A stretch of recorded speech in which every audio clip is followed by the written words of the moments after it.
Irmãos, vamos abrir a palavra do Senhor em 2 Reis, capítulo 6. 2 Reis, capítulo 6.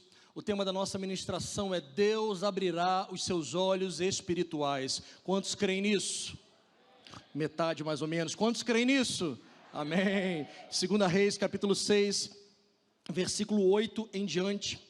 A palavra do Senhor diz: o rei da Síria estava em guerra contra Israel, e em conselho com seus oficiais disse: em tal e tal lugar estará o meu acampamento. Mas o homem de Deus mandou dizer ao rei de Israel: evite passar por tal lugar, porque os sírios estão descendo para ali. O rei de Israel enviou tropas ao lugar de que o homem de Deus havia lhe falado, de que tinha avisado, e assim se salvou mais de que uma ou duas vezes. O rei da Síria ficou angustiado com esse incidente. Chamou os seus servos e perguntou: vocês vão me dizer quem dos nossos está do lado do rei de Israel? E um dos servos respondeu: ninguém, ó rei, ninguém, mas o profeta Eliseu, que está em Israel, conta ao rei as palavras que o Senhor fala no seu quarto de dormir. Então o rei disse: vocês vão e descubram onde ele está, para que eu mande prendê-lo. E contaram ao rei: ele está em Dotã. O rei enviou para lá cavalos, carros de guerra, um grande exército. Eles chegaram de noite e cercaram a cidade. E o servo do homem de Deus levantou-se bem cedo, e ao sair viu as tropas, cavalos e carros de guerra que tinham cercado a cidade. Então o moço disse a Eliseu: ai, meu senhor, o que faremos? Eliseu então respondeu: não tenha medo, porque são mais os que estão conosco do que aqueles que estão com eles. E Eliseu orou e disse: Senhor, peço-te que abra os olhos dele, para que veja. E o Senhor abriu os olhos do moço, e ele viu que o monte estava cheio de cavalos e carros de fogo ao redor de Eliseu. Quantos conheciam essa história? História tremenda. Sintetizando, talvez, se você porventura ainda não tinha ouvido essa história, sintetizando em alguns segundos, o rei da Síria sempre tentava planejar destruir Israel, eram nações inimigas, e Deus revelava ao profeta que estava em Israel os intentos do rei inimigo. Eliseu então dava conselhos de guerra ao rei, dizendo o que ele deveria fazer, para onde deveria ir, para onde deveria não ir, e o rei achou que tinha um traidor, mas na verdade não era um traidor, era Deus revelando ao profeta para onde o exército de Israel deveria ir. Pois bem, o rei sírio manda um exército tentar prender Eliseu, e quando o exército chega ali, aquele servo de Eliseu olha e só vê aquele exército numeroso, e talvez ele tenha feito as contas: bom, aqui estou eu, Eliseu, e eu acho que nós dois só. Talvez tenha alguns outros gatos pingados aqui, mas a gente certamente não conseguiremos combater esse exército imenso. E ele, olhando com os olhos naturais, viu morte na certa. Ele não conseguia enxergar outra coisa a não ser derrota, morte e passar vergonha. Ele estava olhando apenas com os olhos naturais. Eliseu então ora e pede ao Senhor, dizendo: meu pai, abra os olhos desse menino, faz ele enxergar o que o Senhor está me mostrando. Abra os olhos espirituais dele, para que ele possa enxergar aquilo que o Senhor já está me fazendo enxergar. Ele ora, Deus atende, e aquele moço do profeta enxerga que aqueles que estavam com eles eram muito maiores daqueles que vieram para prendê-los. Legal, pastor, bacana essa história, mas o que essa história tem a ver com a gente, 2021? Sabe qual é a resposta? Tudo. Porque nós, e me permitam usar o nós, na maioria das vezes agimos como esse moço chamado Geazi. A gente olha as situações com olhos naturais e na maioria das vezes nós somos precipitados ao enxergar uma situação e já dar ali um veredito para aquela situação. A gente não consegue parar e pedir: Senhor, abre os meus olhos para que eu consiga enxergar o que o Senhor está fazendo nessa situação. Geralmente, olhamos algo e já dizemos: não vai dar certo, eu vou perder, não vou ser curado. Quer ver algumas coisas que eu pensei? Geralmente alguém olha um relacionamento frágil, um casamento frágil, e já pensa o seguinte: isso aí é separação na certa. Ou então alguém olha e diz: aquela pessoa tem um coração duro, com certeza já vai para o inferno. Alguma pessoa pode olhar e dizer: nós temos um salário apertado, ou seja, nós vamos passar necessidade.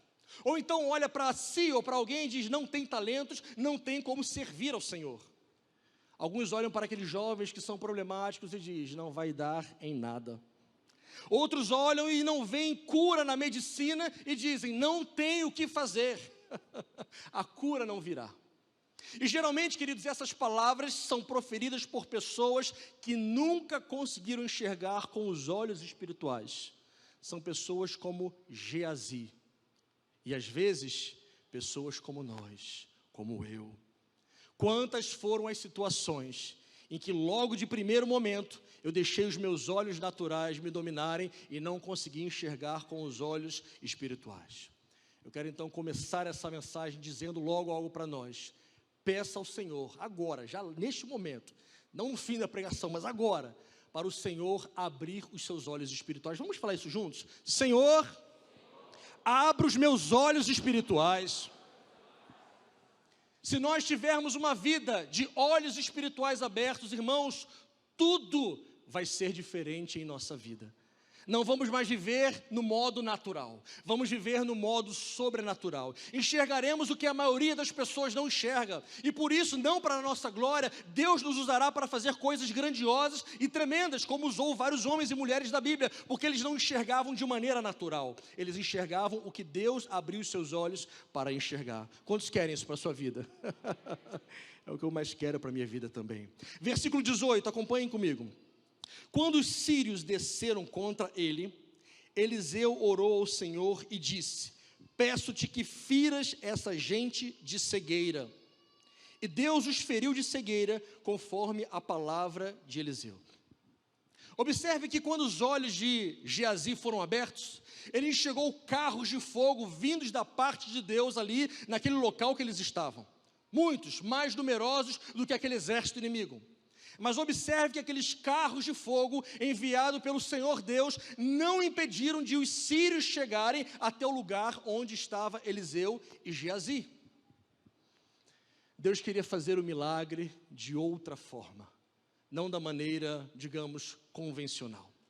Às vezes, queridos, nós tentamos colocar Deus dentro de uma caixinha e queremos dizer para Ele como Ele deve agir. Nesse caso aqui, se vocês me permitem talvez pensar, na lógica humana de Geazi era, já que temos aqui um exército de carros de fogo mandado pelo Senhor, eu vou ver aqui uma guerra e eles vão arrebentar esse exército sírio. Seria realmente, aos olhos humanos, um espetáculo ver aquele exército de carros de fogo mandados por Deus destruir o exército sírio. Mas não foi assim que Deus fez. Aprove o Senhor em sua soberania fazer diferente. O Espírito de Deus tocou no coração de Eliseu para que ele orasse pedindo que o juízo de Deus sobre aquele povo fosse cegueira. Aplicando isso para a nossa vida, irmãos, muitas vezes nós nos decepcionamos com Deus também, porque Deus não age da maneira como nós planejamos ou projetamos. Eu tenho muita dificuldade, por exemplo, quando alguém diz assim: Deus, eu determino que dia 17 do mês tal, o Senhor às 15h30 vai agir desta forma. Oh, meu Pai, eu tenho muita dificuldade com isso, porque eu olho no espelho e lembro quem eu sou. Um pozinho que hoje existe e que amanhã pode não existir mais.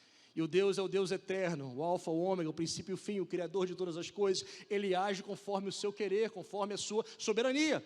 E às vezes a gente tenta moldar Deus para que Ele haja conforme nós planejamos, e quando Deus não faz assim, nós temos a tendência de nos decepcionarmos. Por exemplo, para ficar mais prático ainda, o Senhor não abriu aquela porta daquele concurso naquele ano. Aquele era o ano que eu tinha que passar naquele concurso, mas Deus não abriu a porta, e a pessoa se zanga e vai embora, e deixa Deus por causa disso.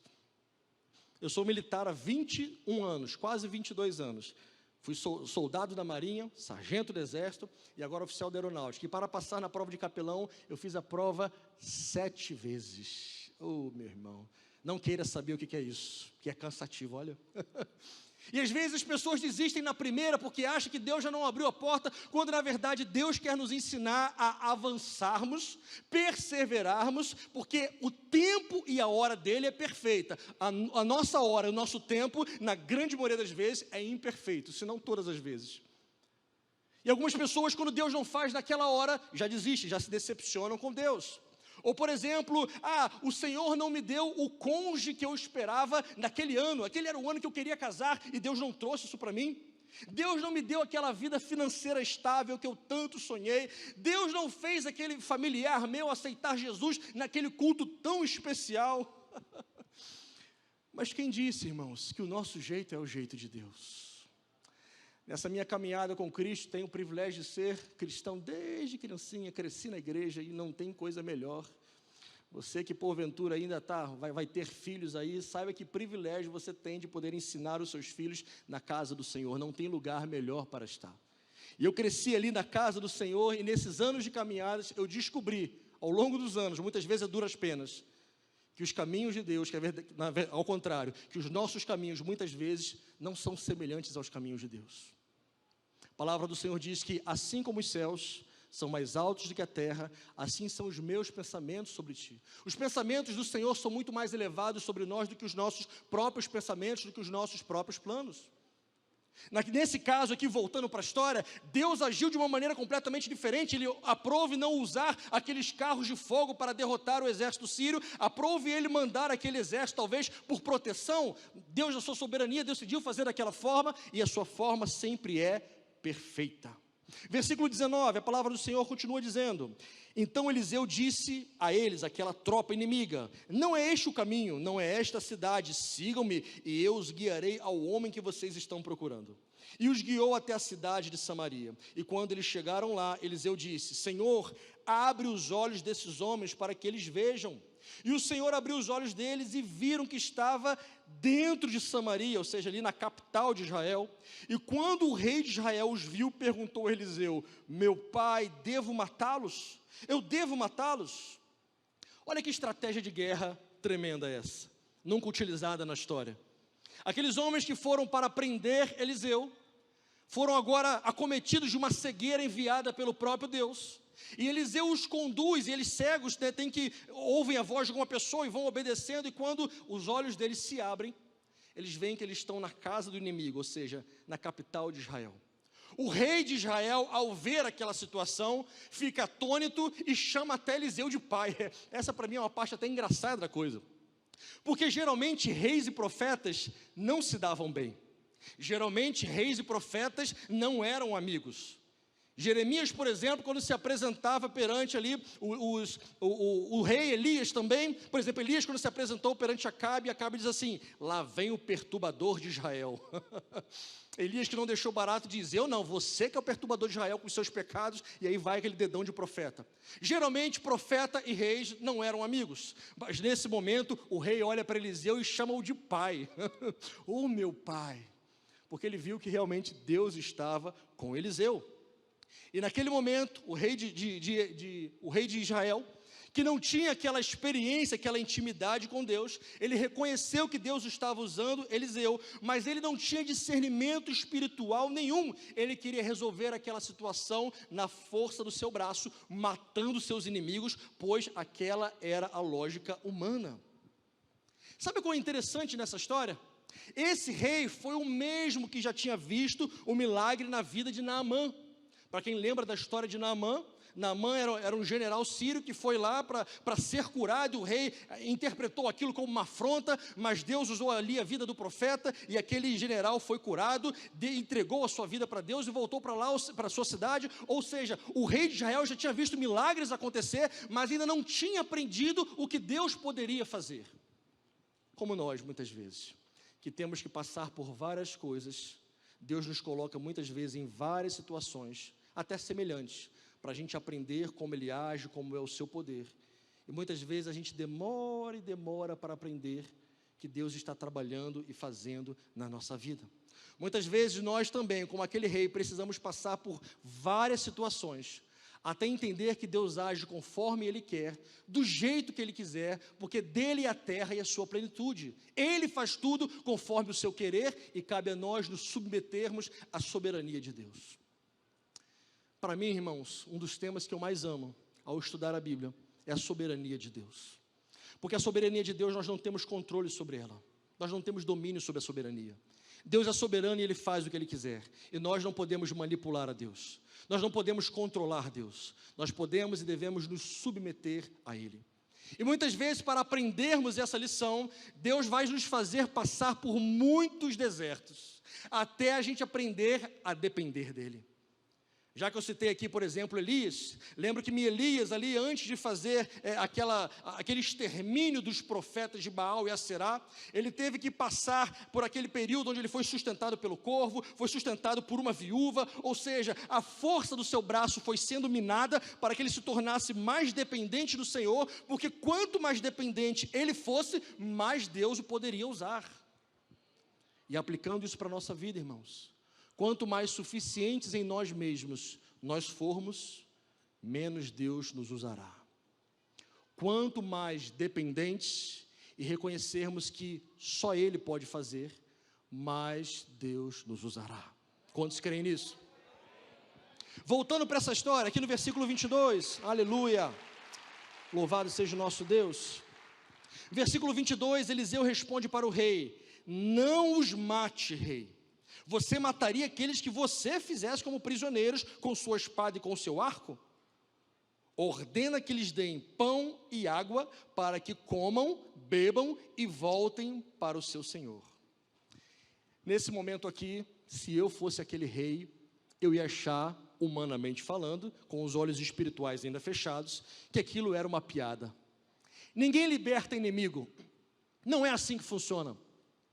Tanto é verdade que, se você lembrar da história de Jonas, por que Jonas não queria ir para Nínive? Porque ele era desobediente? Não, ele não queria ir para Nínive porque ele queria ver Deus descendo além em Nínive. Ele queria ver o juízo de Deus destruindo aquela cidade, porque Nínive era inimiga de Israel. E Jonas sabia, por caminhar com Deus, que se ele fosse e pregasse aquela mensagem de arrependimento, e aquele povo se arrependesse, Deus então restauraria aquela cidade, e Jonas não queria a restauração de Nínive. Da mesma forma que o rei, talvez ele achasse que aquilo foi uma piada, dizendo: Eliseu, você está brincando? Como assim a gente vai alimentar? Eliseu, você já esqueceu o que esses caras fazem com a gente? Você já esqueceu quem eles são? Eles nos matam, eles nos perseguem, eles roubam nossas coisas, talvez abusem de nossas mulheres. Você já esqueceu quem são eles? Você está propondo que nós possamos dar água e comida para eles? Liberar os inimigos? É nesse momento, irmãos, que a gente vê mais forte ainda, Eliseu com os olhos espirituais abertos, continuamente, discernindo o plano de Deus para aquela situação. Quando Deus abre os nossos olhos espirituais, a gente começa a enxergar como Deus enxerga. Quando Deus abre os nossos olhos espirituais, não é mais a lógica humana que entra em cena. Aliás, sai a lógica humana e entra a lógica de Deus, que é completamente diferente da lógica humana. Pelos homens, inimigo tem que ser morto. Pela lógica de Deus, inimigo tem que ser bem tratado, alimentado e deixado ele ir embora. Não tem lógica humana nisso. Só que o rei não tinha olhos espirituais abertos. Naquele momento, apenas Eliseu conseguia enxergar o que Deus estava fazendo.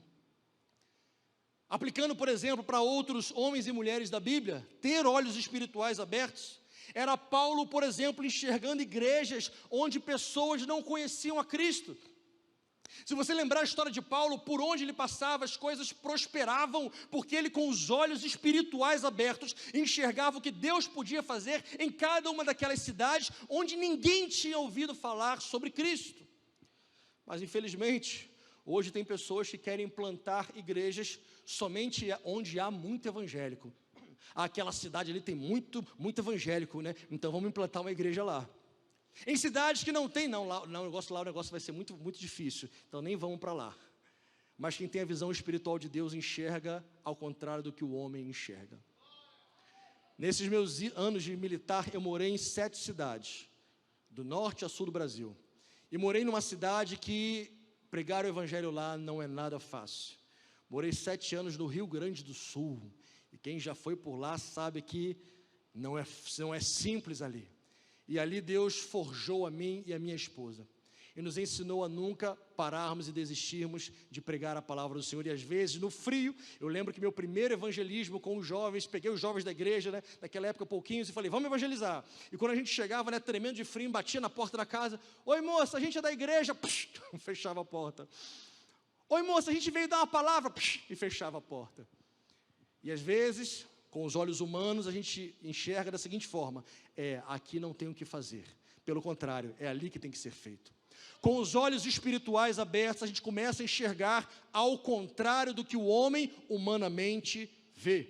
Quer ver mais um exemplo? Eu amo esse exemplo. Josué e Caleb enxergando uvas, leite e mel, onde a maioria só enxergava morte e destruição.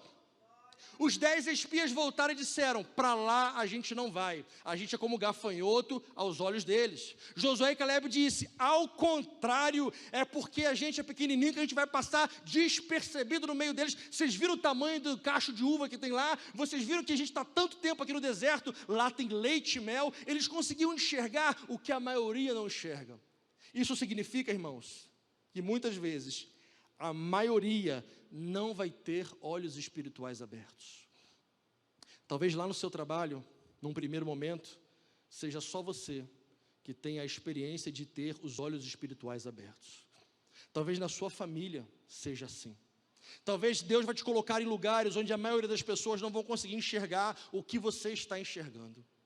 E por isso você vai ter que ter muita paciência, fazer como Eliseu disse: Senhor, abre os olhos deles também. Faz eles enxergarem aquilo que o Senhor está me mostrando. Ou talvez você seja essa pessoa que está há anos e anos caminhando com o Senhor, mas não consegue ter os olhos espirituais abertos. E tudo que você vê talvez seja apenas o natural. E você tem dificuldade de ver o sobrenatural. Mas eu quero profetizar em nome de Jesus que nessa noite vai ser diferente.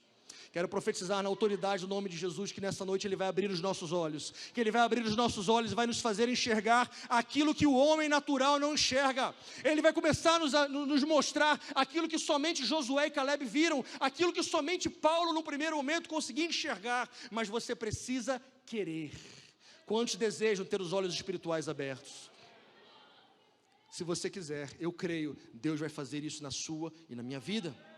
Davi enxergava também, falando sobre isso, a importância da Arca da Aliança estar no centro de Jerusalém, mas Mical, a sua esposa, o desprezou por isso, porque ele vinha dançando, tirou ali os seus ornamentos de rei e vinha apenas com uma roupa simples, levando a Arca da Aliança para o centro de Jerusalém, porque ele via espiritualmente a importância da Arca da Aliança, que representava a presença de Deus, estar no centro de Jerusalém. Mical não conseguiu ver isso nem de longe, e por isso recebeu até um juízo do Senhor.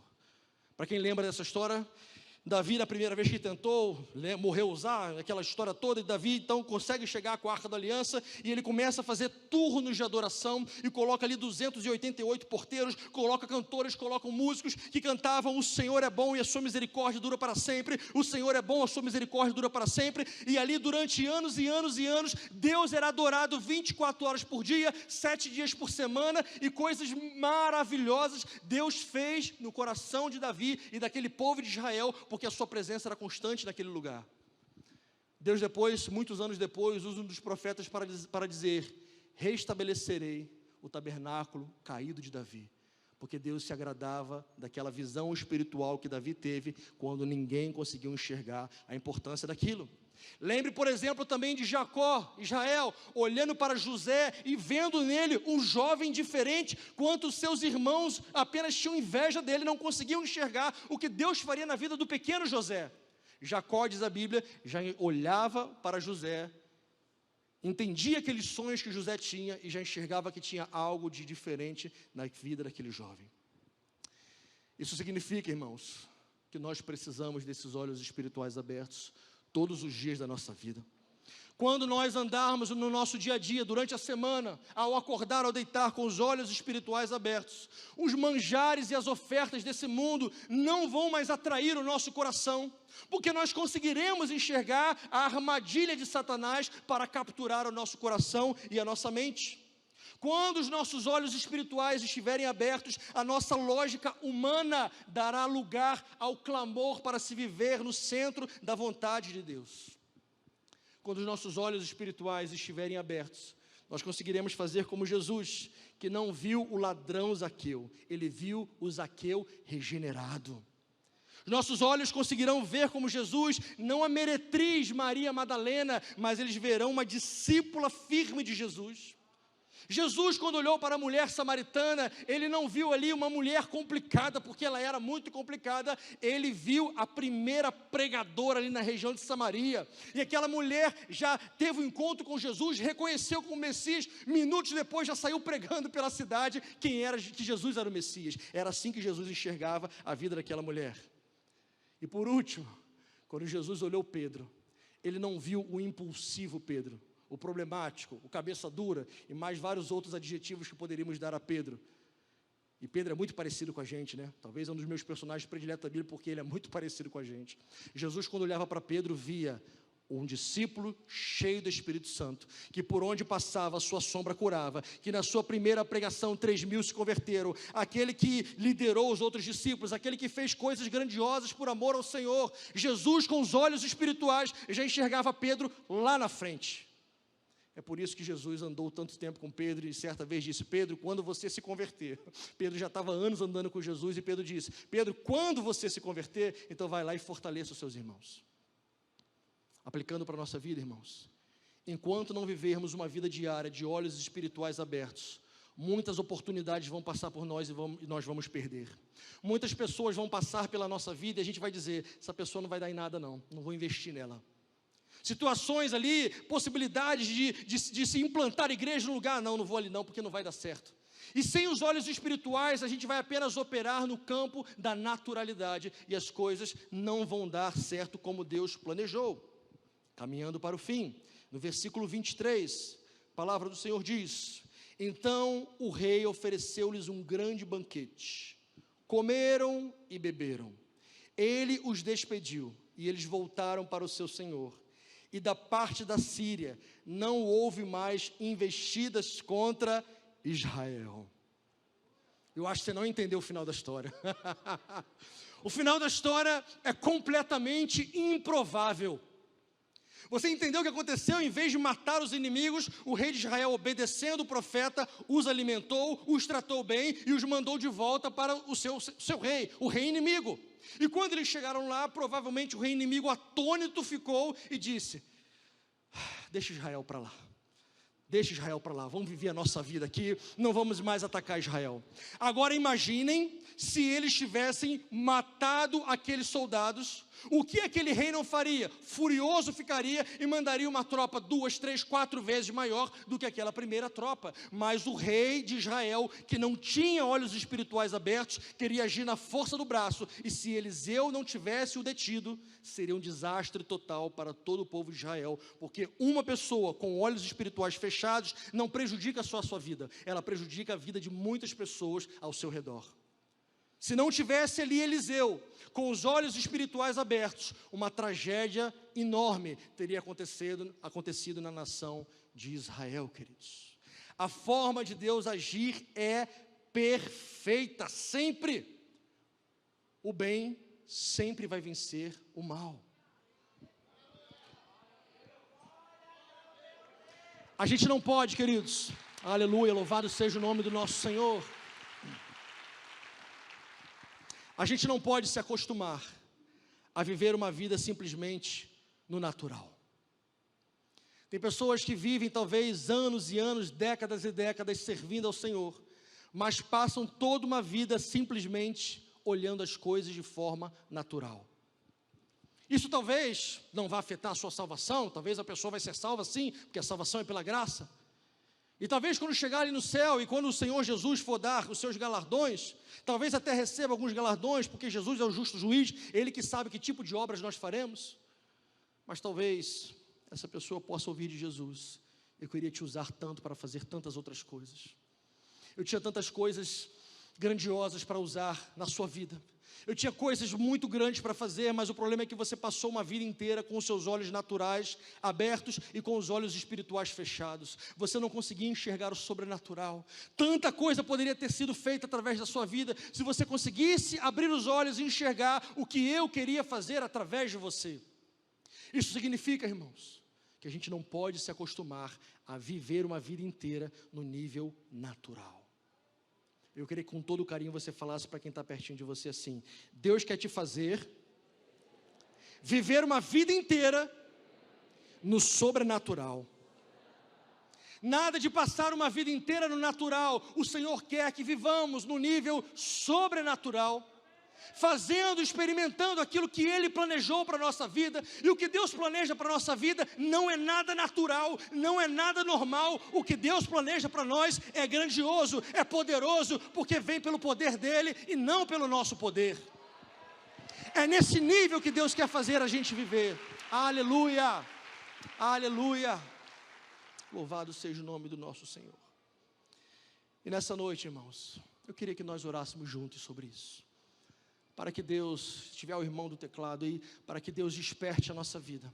Para que não nos deixe acomodados a viver com os olhos naturais. Vamos nos colocar de pé, por favor. Eu gostaria de orar rapidamente com os irmãos. Para que o nosso Senhor Deus desperte em nós o desejo, a necessidade de vivermos no nível sobrenatural. Feche seus olhos, por favor. Senhor Deus Todo-Poderoso, aqui estamos nós, os teus filhos, nesta casa de oração. Estamos aqui porque o teu sangue nos salvou, porque o Senhor nos resgatou, e temos, Senhor, anos, talvez alguns meses, talvez algumas pessoas, dias de caminhada contigo, não importa quanto tempo. Mas às vezes, Senhor, muitos de nós nos acostumamos a viver uma vida medíocre, a viver apenas, Senhor, olhando o natural e se contentando com as coisas que podemos tocar e enxergar. Mas a Tua palavra nos desafia a vivermos literalmente uma vida de fé, crendo naquilo que não podemos ver, crendo naquilo que não existe, crendo naquilo que não podemos tocar. E para isso, Senhor, precisamos de olhos espirituais abertos. Revela, Senhor, ao teu povo aquilo que o Senhor está fazendo.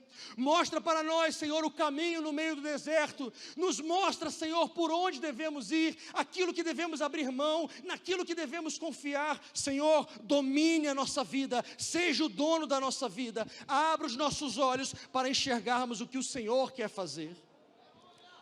Nessa noite, Senhor, prostrados perante Ti, nós dizemos que não queremos dominar nós mesmos a nossa vida. Nós te dizemos nessa noite, Senhor, domina sobre nós. Senhor, em nome de Jesus nós te pedimos, domina sobre nós. Abre os nossos olhos e nos faz enxergar aquilo que o Senhor deseja que enxerguemos. Enfraquece os nossos olhos naturais. Enfraquece a força dos nossos braços naturais. E enche-nos, Senhor, em nome de Jesus, de ousadia espiritual. Enche-nos, Senhor, de intimidade com o Espírito Santo. Enche-nos, Senhor, do desejo profundo de não querer nada mais do que a Tua presença, do que a Tua vontade, do que a Tua palavra. Leva-nos, Senhor, a buscarmos profundamente somente a Tua vontade sobre nós. Em nome de Jesus nós oramos. Em nome de Jesus nós oramos. Amém, Senhor. Amém.